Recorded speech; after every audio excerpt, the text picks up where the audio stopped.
Kinakausap niya ako kasi gusto niya nang mag-work. Sabi niya, kailan ba ako pwedeng mag-work?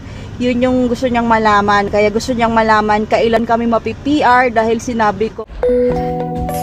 Morning guys! Welcome to Jill Income. So today ay galing ako ng work. 7 to 9 a.m. lang. Dahil pinayagan akong umattend sa graduation ni Celestia.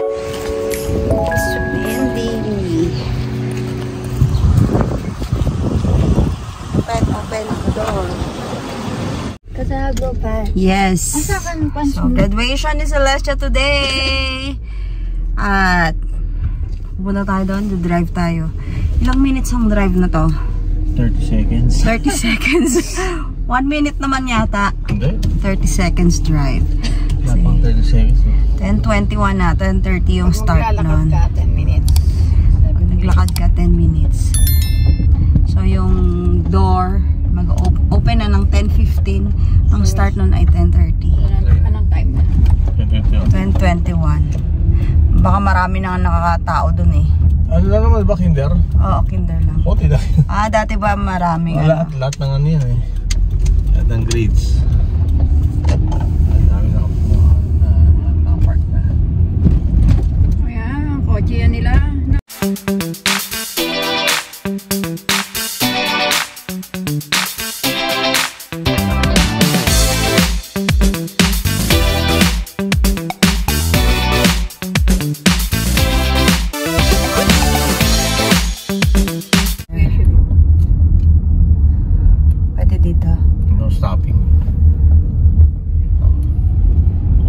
Lumampas ka.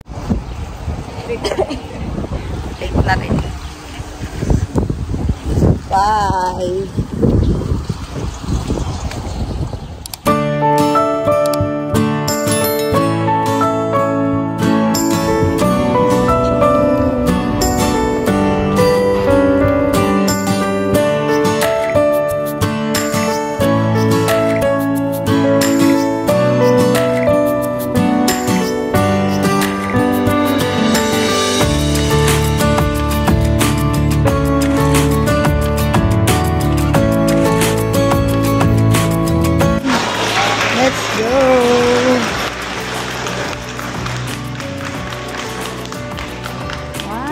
Celestia. 1, 2,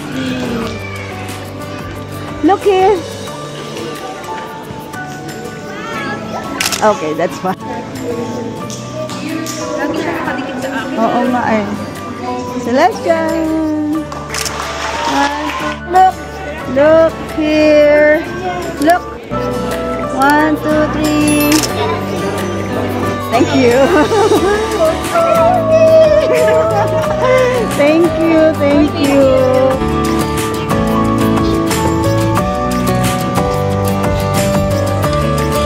Do you like your toy?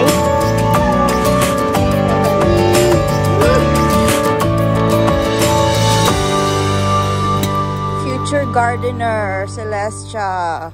A few moments later. So, we're going to Service Canada para sa kanilang security insurance number, SIN, dahil 18 and above na sila. At yung isa, hindi ko alam kung paano yung dental plan niya kasi yung isa, the one who just turned 18 will get still dental benefit kapag na-renew before the due date. Ang kanyang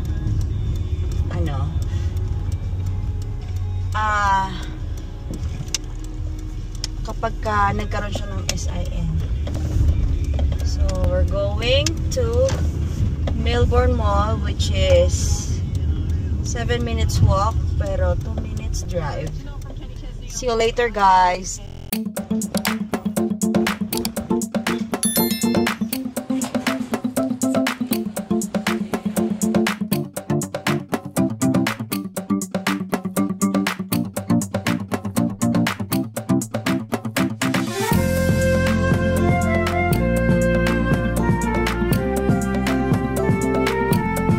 A few moments later.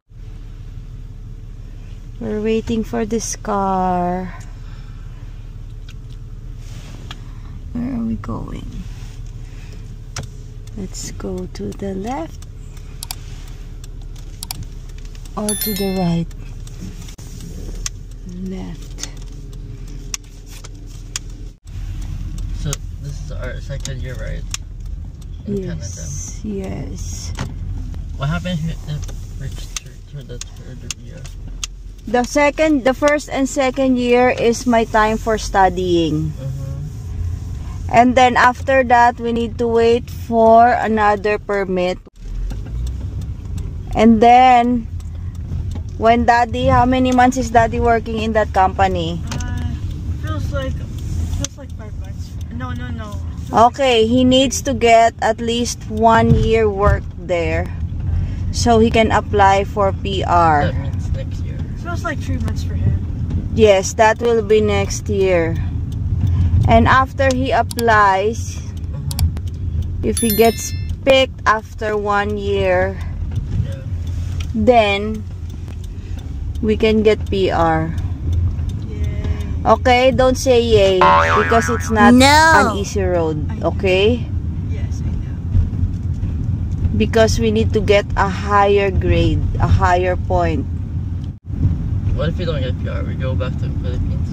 No, we need to wait for another time. What? Another time? Like Another way. Find another way how. That's how you do it here. That's why Tita Cindy, sila James and Lance, they need to go somewhere. Because they cannot get PR here. They have been waiting for 2 years here.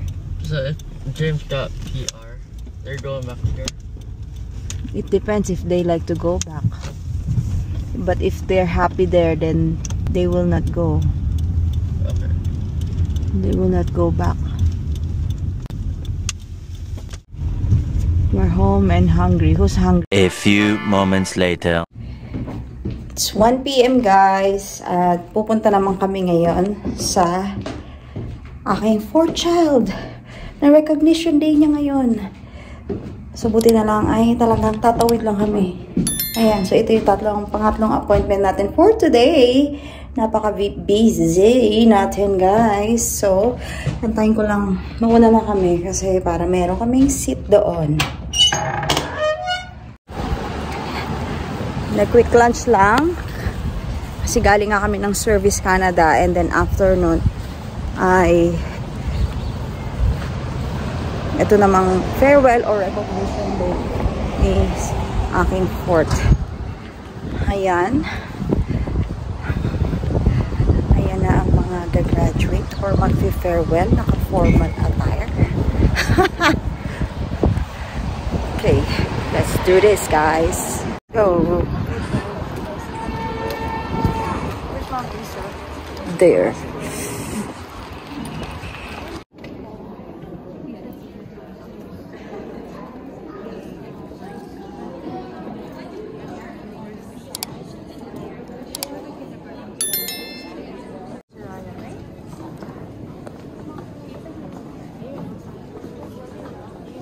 Saraya.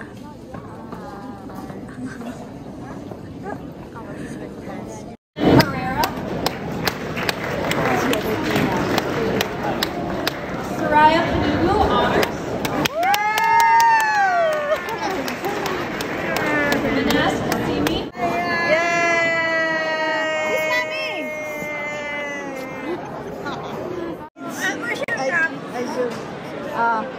Huh? Wow. Farewell and with honors.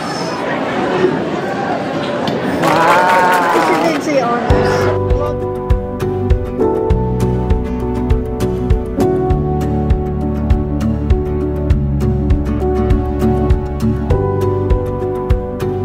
The next day. The next day. The next day. Guys, so pauwi na tayo after work at maaga akong pinauwi dahil konti lang yung kids. So usually 30 kids. Pero 15 lang yung present for today kasi holiday actually. So hindi pa nila ginawang long weekend, no. bukas ang holiday talaga. So tomorrow is Canada Day. So yan na tayo, no. This is St. Albert. Napakalinis, ang luwang ng kalsada. At ayun. So gusto ko palang i-share sa inyo guys yung ayan ang ating windshield. Yan. So maraming medyo affected dahil nga merong crack ang ating windshield. So actually merong mga repair or replacement for that, pero I think masyado yatang mahal yung replacement.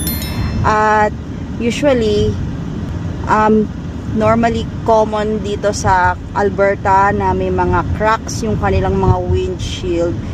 I don't think kung gaano lang kahaba, pero iba mahaba din. So dahil pag winter, tapos minsan pag nasa highway ka or anywhere, no, may mga gravel, mga pebbles na bigla na lang tumatalsik sa salamin, sa windshield. So ganyan dito. Even meron din akong mga nabasa going back and forth to Calgary, nagkakaroon talaga ng mga cracks or natatamaan ng mga pebbles or gravel or rocks, kung ano man yung tumatama na yon. So kaya ganyan dito guys. So pero usually as long as hindi naman siya nakaka problema sa paningin, although ito nga ay medyo within the eyesight, no? Ayan, so thank you for your concern guys. So i-leave up ko to sa aking husband kasi siyang bahala dito. Ayan, so ayos na pala yung ating lagayan ng cellphone, kaya ito ang aking way home, nakikita nyo dito. So gusto ko palang ikwento again na ang aking kids, nung nagpunta kami sa Melbourne Mall na ano yon, yung Service Canada, that is to renew or to sign up them for security insurance number. Hindi dahil gusto namin silang pag-workin, dahil alam naman namin na hindi sila pwedeng mag-work. Yan yung bagong policy na yung mga 18 years old na kasama ng mga international students or mga TFW na mga anak na nag-turn 18 ay they're not allowed to work anymore. Dati kasi ay pwede silang mag-work. So ngayon hindi sila allowed mag-work at kaya hindi sila nabigyan ng SIN. But actually kaya lang ako pumunta or kami pumunta doon for their SIN dahil meron kami natanggap na letter from their Canadian dental plan that they need the SIN number para i-apply namin sila for the Canadian dental plan renewal. So yung isa kasi 17 years old siya that time last year, kaya meron siyang Canadian dental plan. So dahil he turned 18, he needs to renew that. Pero I think sabi sa amin, kung magre-renew ka ay baka hindi na nga pwede dahil sa mga Canadian citizens or mga PR na lang yung Canadian dental plan renewal. Although nakatanggap kami ng renewal para sa aming 3 minor. So yung 3 minor namin ay meron pa silang Canadian dental plan and it is renewed. So pwede sila. Yun, kaya nagtatanong yung anak ko doon sa previous clips, no. Kinakausap niya ako kasi gusto niya nang mag-work. Sabi niya, kailan ba ako pwedeng mag-work? Yun yung gusto niyang malaman. Kaya gusto niyang malaman kailan kami mapi-PR dahil sinabi ko na makakapag-work lang sila kung PR na tayo dito. So yun lang guys. So inisip ko ano kayang gagawin nila. Maybe we can talk to some people that we know kung sabi ko, you can work pero hindi sa mga McDonald's or Tim Hortons. You cannot work sa mga ganong company. Sa mga kakilala lang natin, if they need help, kung bigyan kanila kung magkano. So parang ganon lang dahil it's not allowed anymore for the 18 and above na dependents ng mga international students and TFW. So yun guys ang ating masasabi for that. Kung meron kayong mga comments about that recent update ng IRCC tungkol dyan. Anong experience nyo? Kamusta yung mga anak nyo who turned 18 dito sa Canada at kayo ay temporary foreign worker or international student? Kamusta naman po yung inyong mga anak? Ayan, so papasok na tayo. Ayan, so namatay ang ating Meta dahil it's too hot. It's a hot day. Hindi rin niya kaya pala pag extreme hot weather condition. So ito ang ating traffic for today. Maluwang pa dahil 2:30 pa lang guys, or wala pang 3 o'clock. I'll be arriving at 3:16. 20 minutes drive from here na 25 kilometers. Yun lang guys. And I'll see you in a bit. We're here na sa bahay. So hindi ko alam kung ano yung if Meta is being played. Hey Meta, capture video. So ngayon pa lang siya nag-capture video dahil nagbi-blink ito. Ayan. So ayun. So masayang ano gusto ko sabihin sa inyo guys? Gusto ko lang sabihin na noong, ang dami ko nang gustong sabihin, pero gusto ko lang pang i-share sa inyo na yung graduation ni Celestia at yung recognition ng aking pang-apat na si Saraya ay hindi ko expected na makaka-attend ako. Kaya ko video siya. It's very memorable for me as a mother, especially dito sa Canada. Kasi syempre, back in the Philippines, I was full-time hands-on mom. So, I have all the time para sa kanila. Pero ngayon, since may work ako, ay parang hindi ko alam kung papayagan ba ako. So, before ako nagpaalam talaga guys, nag-overthink ako because hindi ko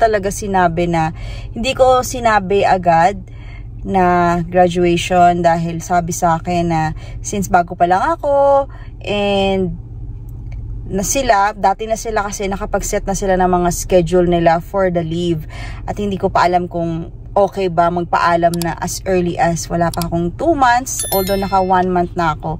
So, ayun guys, sobrang nag-overthink ako sa panaginip ko na panaginipan ko pa na paano magpapaalam, paano kung hindi pumayag. So, parang okay lang sa akin na hindi pumayag, basta masabi ko lang kasi parang lalo na sa case ni Celestia na kindergarten at sa condition niya, parang I have to be there dahil hindi ko alam kung aabot ba siya ng grade 6 o kung ano yung maabutan kong mga commencement exercises niya, 'di ba?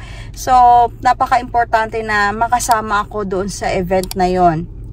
Ma-witness ko yon, lalo na non-verbal kid siya. So, hindi ko alam if she wants me there. Syempre, gusto niya yon, hindi lang niya masabi dahil nga sa condition niya.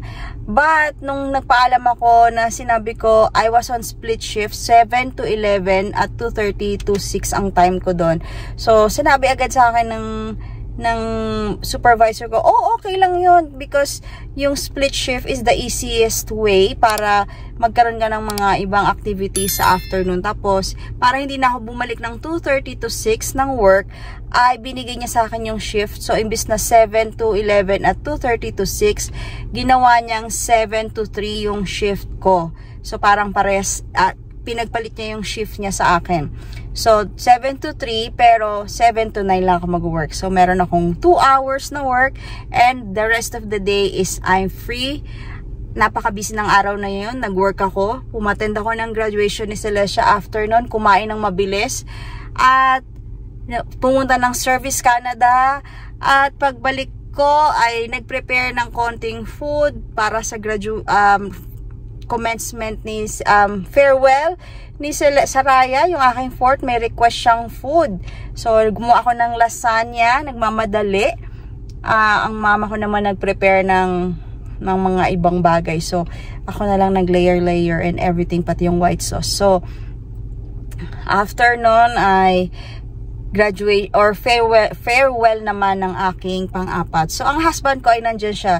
Nag-work lang siya. So, kasi, syempre, importante din yung work niya.